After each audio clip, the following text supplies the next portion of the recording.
Hi, everybody, and welcome back to the Spontaneous Brilliance Podcast.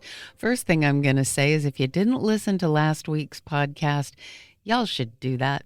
Last week had my old friend Katie Preston come and do our first Q&A episode because Katie had some spontaneous brilliance questions she really wanted to ask me about. And so we just had a wonderful conversation, covered a lot of topics. And one of the things that I like the most about that episode, beyond the fact that we had a great conversation and talked about a lot of interesting things, is that it's a great example for everybody else out there who asks me questions that they want me to address or says, that would make a good podcast episode. Do a podcast episode on that or whatever. Now it shows you that all you have to do is just come on and talk to me about it directly in that moment, because literally Katie and I had no idea what we were doing when we got here. She called up on the phone and we had a conversation. She had some ideas of what she wanted to ask me about, and I had no preconceived notions about what we were going to talk about at all. So it was a very spontaneous, in the moment conversation. And I'm inviting everybody out there, come on, and talk to me. So here we are back in the solo cast format for this week. And I wanted to kind of springboard off of one of the last things that Katie said when we left the podcast. She said that one of her takeaways was that we were going out into the world to align with our truth. And so much of the conversation out there now is about what is the truth, what is true. How do we show up authentically? How do we literally live in our authentic space in this world with so much conflicting truth, quote unquote, going on? And I talk to people every day who are looking for coaching and mentorship in how to show up as their authentic self. We spend so much time hiding and questioning and censoring and adapting our truth. And that's how we end up not sharing our unique creative genius. We don't share our spontaneous thoughts. We don't share the treasures that we were birthed onto this planet with, because we've been sort of traumatized out of expressing those things. We've been taught that those things are dangerous to share sometimes, right? And our egoic self gets in there and starts saying, oh, don't do that because that's going to end up like this. Don't say that because somebody's going to think badly of you for saying that. And I think the question for us is to really stop and notice our trauma, to stop and notice what we've been traumatized out of or into being, how we have been traumatized into existing. In Spontaneous Brilliance, I talk a lot about presets, and that our presets become our own personal myths, that each of us are in a constant state of evaluation and judgment and concern over which thoughts we'll share, which thoughts will be acceptable, which thoughts are the right thoughts. And so we start to make our decisions about how we're going to show up in the world based on our presets in a sort of an autopilot way. And our presets, what I call presets, are what is our sort of built-in thinking, our interpretation of the feedback that we got from previously expressed ideas or how we showed up as children, you know. And it's interesting that our presets, they're memories, they're moments in time, they're experiences that we've had at some point, and they become tripwires. They become preconceived notions, they become expectations, they become our judgments, they become our limiting beliefs. And we practice our presets without even realizing it. And then we get stuck in the loop, right? And our presets become habits. And a belief is just a habit of thought, right? You've heard me say that before. You've heard probably lots of people say that before. A belief is just a thought that you keep on thinking, right? It's just something that you think over and over and over again. and we adopt those beliefs into our lives, and we set about telling ourselves and each other what is true about us and about the world based on those presets. And our presets, what I call presets, are what a lot of people call, I think, trauma responses. Our presets are powerful. They become our personal myths. They become the myths that we use to explain what is or isn't possible for us to be, do, or have. And they are trauma responses. And because trauma has become a very active word in the current vernacular, people are talking about trauma responses a lot. And I think that that causes a lot of us to think that if we don't have a big moment in time where we can discern a specific trauma, a traumatic event, if we don't have a traumatic event that we can ascribe our trauma response to, then we don't think that we have one. So we can miss that limiting belief, that trauma response that came in response to whatever traumatized us. It's the experiences in life that trigger us into feeling out of control, right? Because the protective personality, the egoic self, it does not like uncertainty. It doesn't like to be out of control. That's why we have our presets. That's why we have them. They are fear responses. They are our preset ways of blocking. That's what trauma responses are, right? And trauma responses, the typical trauma responses are fight, flight, freeze, or fawn. I have to count them on my fingers for some reason to say them all.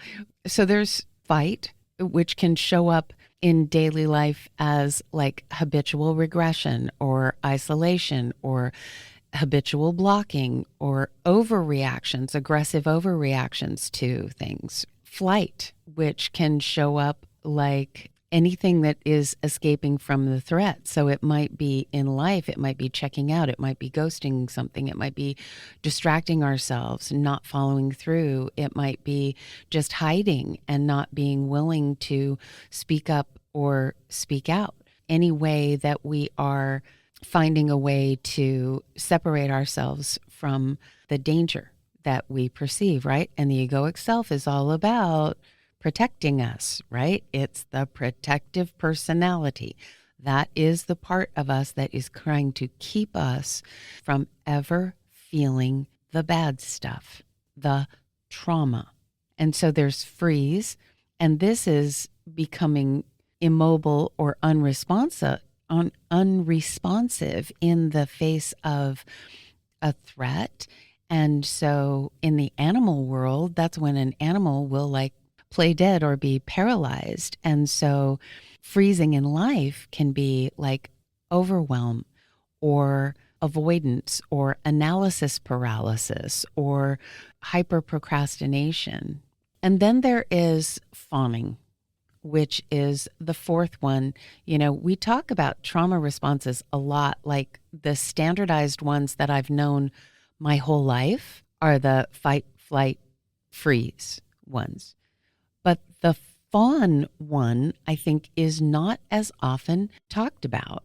And that is the one that I think many of us, maybe most of us, do, particularly unconsciously and particularly feeling like it's the equivalent of being nice. It's the equivalent of being that sweet person there. When we are fawning, it's people pleasing. It's saying yes. It's having weak boundaries. It's seeking approval. It's abdicating to somebody else. It's over accommodating somebody else. When we are doing that, when we are truly giving of our authentic self, here we go back to that. How do we show up as our authentic self? When we are truly giving of ourselves in an authentic way, then we are not doing it out of fear. Fear plays a role in all of those trauma responses because we are fighting what we are afraid of, or we're fleeing from what we are afraid of, or we are freezing to try to protect ourselves from what we are afraid of, or we are fawning to try to protect ourselves from what we are afraid of. And so if we are showing up and we are giving to somebody authentically as our true selves, if we're like sharing and really in this relationship and sharing and sharing and sharing and sharing, we can be doing that out of love really authentically. As long as we know that we are doing it because it is an active choice and it is in pursuit of our bliss, right? Giving feels good. If giving feels like if I don't give this, then they're going to do this. If I don't be real quiet and demure right now, they're going to get mad. If I don't let them take advantage of me, they may not be here. Our past experiences, our past trauma can really be is influencing. I mean, let's just accept that, okay? It is influencing all the relationships that we're having now. Our past experiences, our past relationships are what builds our presets. They're what builds our perception of the universe that we're living in.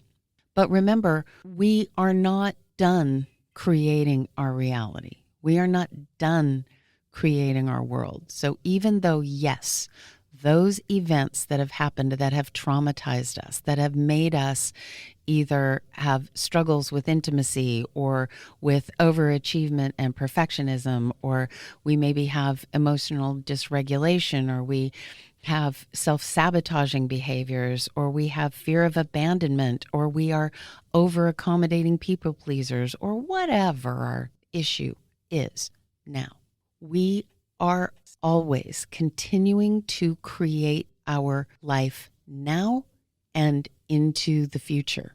We are the directors of this production on the great stage of life. We are holding the vision of where we want to be, how we want this story to go.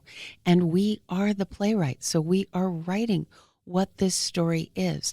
And we are the player playing this character here that came, yes, to experience, but then not to abdicate our future choices based on an experience we have already had.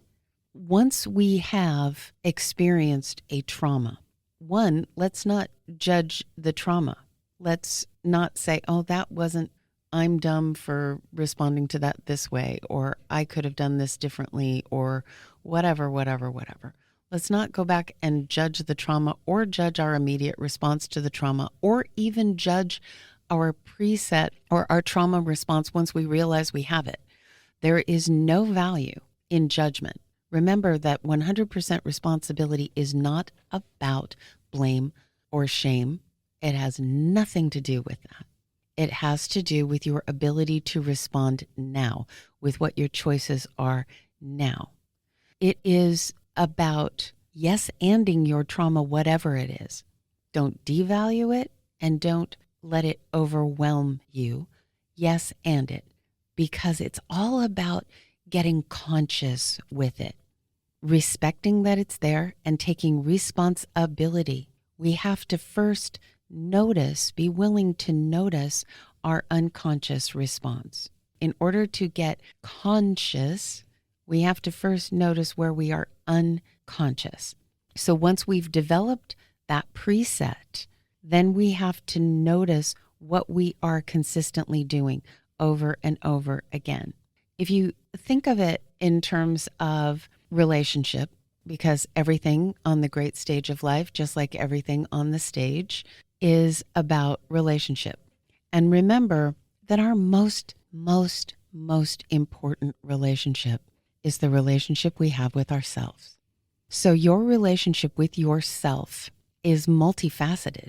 It is the way in which you perceive, feel about, and or interact with your conscious self, what we deliberately show to the world, your unconscious self that shows up anyway, right? Which is what we're talking about right now with the presets and the unconscious trauma responses.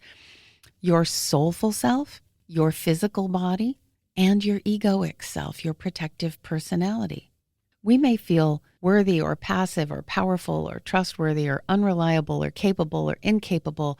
And all of these feelings will affect the way that we treat ourselves and the way that we present ourselves to others. And it can also affect the way that we treat others or the way we allow them to treat us. And we talk a lot in Spontaneous Brilliance about status. And I just want us to stop and look at the status interaction we are having with ourselves. Anytime that you are lowering your status in order to make another person feel comfortable, or you are lowering the status of your idea or your thought, even inside your own head, that's not healthy. You never have to lower your own status in order to benefit someone else, because that is over accepting their offer, whoever they are, whatever they are. If you are submerging yourself in order to make them more comfortable, feel better, not get mad, whatever it is, then you're over accepting. And the same is true inside your own head. If you are having to ignore or block ideas that you're having because you are afraid of how secure or insecure you are going to be if you voice that thing that's wanting to come out of you, then that's not healthy or helpful either. Frightened improvisers, we've talked about this before, on the stage and in life, they stop things from moving forward by not accepting. What I am asking you to accept is to accept your own offers, to not block unconsciously, habitually, to save yourself from fear, or to give yourself the illusion of control or the illusion of protection. When we are frightened all the time, I know I said this many, many podcasts ago, and I say it quite often, but I always loved the line that my beloved Olympia Dukakis used to always say. She would say, fear is boring. And I kind of converted that into fear makes us boring. It makes us homogenize and one note everything. The way that we can work with our trauma responses for ourselves. I mean, there are lots of ways that we can get help for our trauma responses. There are brilliant therapists out there. There are lots of ways to work with that. But when we are working with ourselves in regards to our trauma response, we can go back to the basics of spontaneous brilliance. The basics, in improv as in life and in acting as in life. And please always remember and never forget that a generous actor listens. It's all about making your partner, your other player in this, have the best experience possible. And in this case, when you're talking about getting past your presets, the other player is you. There is your soulful self, there is your egoic self. The other player is you. You are trying to trust in that soulful self. Listen to that soulful self. Listen to the ideas, the thoughts, the contributions that you are here to make onto this planet. The things that you're wanting to bring forward, the beautiful ideas that you're having, the beautiful things that you want to do, that you're honoring those and you're noticing those and you're listening to those. Are you listening? Are you listening to yourself, every aspect of yourself? Are you listening to yourself in the physical habits, the words, the thoughts, the things that you're saying, the things that you're doing? When you're listening, are you listening to see what habits you can pick up on? Are you paying attention to yourself? Are you paying attention to the things that you're saying and the things that you're thinking and what they can tell you about where you really are in your relationship with yourself and where you really are in your fear? And where you really are in relationship to the trauma responses that you may or may not be aware of. Are you paying attention to and listening to yourself just as you would to your child or to your beloved? When your child suddenly acts out, you first stop and look at, where did that come from? What was that about? When it's out of character for your child, same thing is happening in you. But are you giving yourself that same grace? Are you giving yourself that same moment to go, wait a minute, where is this coming from? What am I afraid of? When your child is afraid and they are kicking and screaming about not wanting the light turned out because they are afraid, you don't punish them for the kicking and screaming. You deal with their fear. And so that's what I'm asking you to do for you. You're going to really pay attention to your one partner in this improv that is with you every moment of every day that you are on the great stage of life, and that is you. Also, Spontaneous Brilliance 101. Life is a 24/7 improv. It's all about offering, accepting, and blocking. So you are accepting everything as an offer, including the trauma that you experience in your life, traumatic events, or trauma, just like, if somebody's picking on you all the time or picking at you, or even you have a beautiful idea and you go to share it and somebody says, that's cool, but maybe don't mention it right now because I'm not sure that's appropriate in this environment or whatever. And so it gets lost forever. That's a traumatic response. In that instance, it slapped down that spontaneous brilliance that was trying to come out of you in that moment. Somebody helped you by sharing their fear with you. And it creates a small, seemingly insignificant trauma, but it still is one. A paper cut is a physical trauma. You don't have to be hit by a car to have an injury. They come in different sizes and shapes, but they all still bring a certain amount of pain with them, and we start avoiding them. I mean, paper cuts can be really annoying. And if you don't clean it, or if something weird happens to get into it, it can fester and turn into something much, much worse. So don't negate your trauma or someone else's because you don't think it was big enough to be worthy of the respect for whatever that trauma response was. Also, you're going to yes and. You're going to yes and. The offering is important, okay? Accept everything as an offer. When you're frustrated, when you're bored, when you're fearful, when you're in doubt, you're probably blocking. Whatever that trauma response is that you're having, it has become blocking. Especially if you can notice if fear always kicks up in a particular kind of circumstance. If fear always kicks up, maybe it's a low-grade fear and it's just there, and your natural reaction is, okay, that means steer away. What are you habitually missing? Remember that in acting as in life, it's what you do that matters. An offer that stays a thought isn't an offer.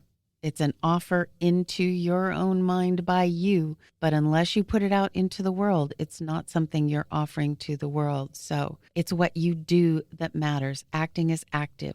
Living is active. In response to your trauma response, to those feelings that you are having of fear, of trying to avoid something, of trying to fight with something, of always thinking that you have to over accept somebody else's perspective, whether you are in fight, flight, freeze, or fawning, whichever one of those that you are in, you have got to stop and find the love. And the love in this case is the love inside, the love for you. You have got to face your situations that are trauma responses with self-compassion. Remember that one of the rules in acting as in life rules is that you can't play a negative. If you focus on what you don't want, you are going to get more of what you don't want. If you focus on what you're afraid of, you're just going to magnify the fear. If you focus on what you want to transform that situation that is bringing you fear into, that is the way that you can make an active choice and bring yourself to a place that is not governed by fear, that is not habitual blocking, that is not about resistance. So compassion for yourself, big, huge, hairy part of this. So start looking for those ways that you can take action to show yourself compassion. Remember, never explain and never complain. In the words of Mario Soletti, you never explain, you never complain in your life or in your art. Both are boring. That was what Mario used to always say. So when you find yourself explaining your behavior that is not in your best interest based on something that happened in the past, remember, you are not your past. Those things that happened in the past, they happened in the past. Hello, newsflash, they are not present in your world unless you are choosing to bring them with you. So you are not your past. You are not defined by the events that have happened to you. You are not defined by the actions that you took yesterday. You are defined by the choices you are making right now. You are defined by who you are choosing to be. You are defining yourself. You are writing this play, creating this character in this moment. So it's not about explaining why you're going to not show up as your authentic true self. It's not about explaining why you are going to do something that is not in alignment with your soulful self, that is out of integrity for you, by complaining about what somebody else did that somehow is supposed to justify you. There is no why. Remember, there is no why. Why is a non-thing. It is always the egoic self looking for validation, looking for justification. And the egoic self is always looking for safety.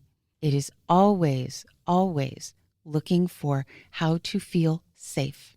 And we can make ourselves feel safe by trusting our soulful self and letting our soulful self fly the plane. And the way that we do that is by making sure that we are in alignment with what is our true self. So if we are feeling fear or anger or frustration or any of those kinds of feelings, we know that's telling us we're out of alignment, because our soul is never angry or fearful or retributive or antagonistic or any of those things. Our soul is pure source energy, pure love. When we are in alignment with that, we do not feel bad. Okay?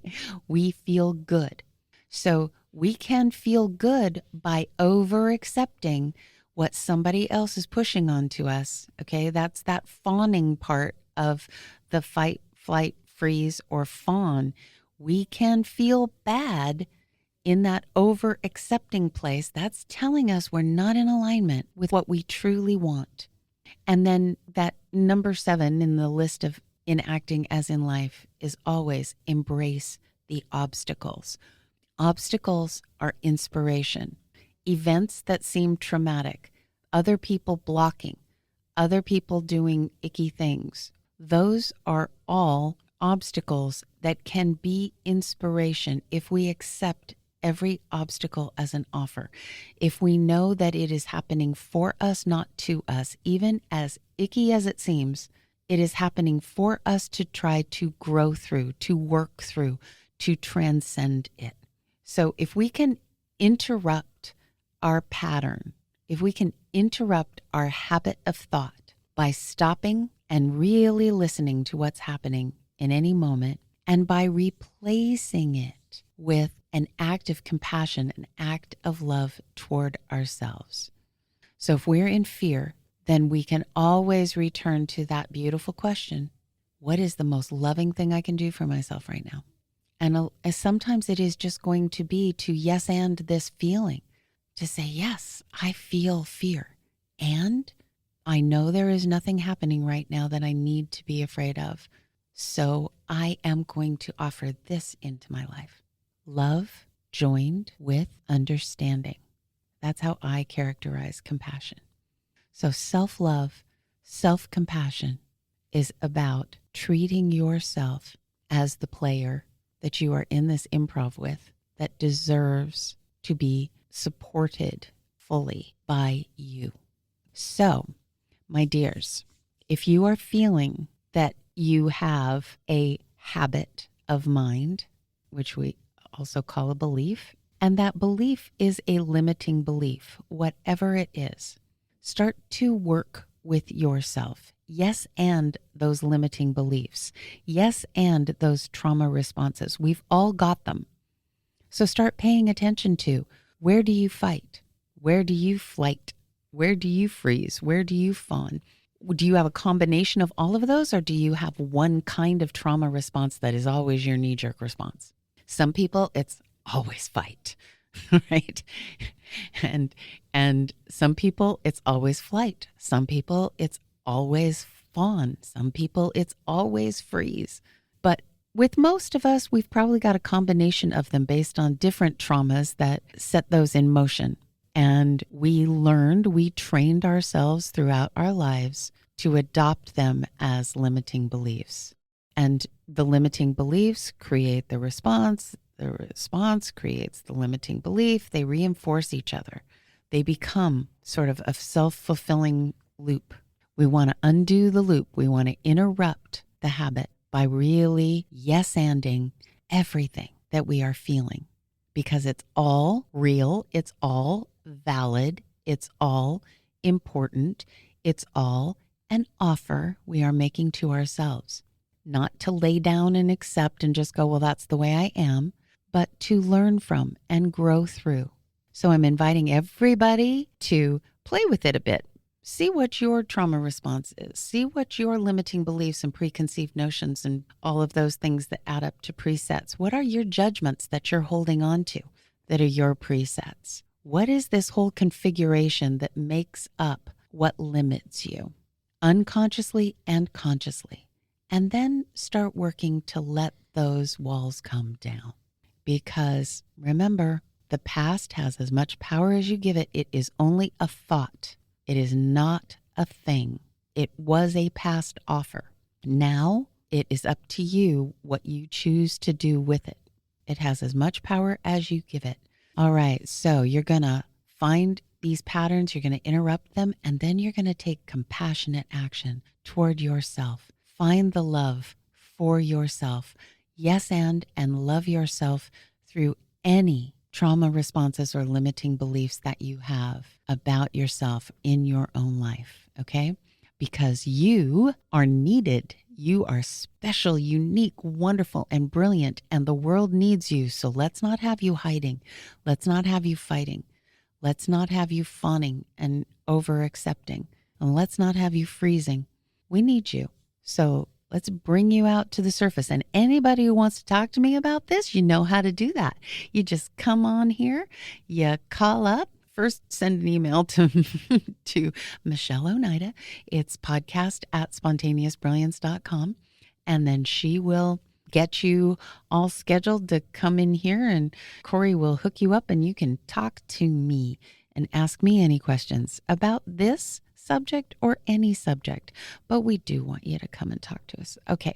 In the meantime, get out there, show yourself tons of compassion, and have a beautiful, glorious, blessing-filled week. I'll talk to you soon. The Spontaneous Brilliance podcast is brought to you by Miracle Communications Group. Our producer is Michelle Oneida. Sound engineer is Corey Michaels at Corey Michaels Productions. Music is composed by Rex Miller. And I'm your host, Sandra Kavanaugh. You can learn more about me and all things Spontaneous Brilliance at sandrakavanaugh.com or spontaneousbrilliance.com. And please join the conversation here at the Spontaneous Brilliance podcast by emailing us at podcast@spontaneousbrilliance.com.